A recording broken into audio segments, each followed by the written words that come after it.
আজকে হচ্ছে আমাদের পিকনিক। তো পিকনিকে আমাদের মেনু হচ্ছে ভাত, আলু সানা আর চিকেন। চিকেন এখানে মাখা হয়ে গেছে নুন হলুদ দিয়ে।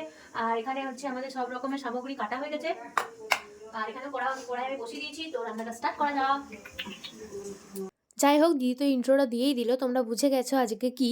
তাই আমরা বাড়িতে রান্না করেছিলাম, মানে দিদি রান্না করেছিল, তাই নিচে রান্না করে আমরা ছাদে খাবো। কারণ এটা বনভোজন না, এটা ছাদ ভোজন রাত্রেবেলায়।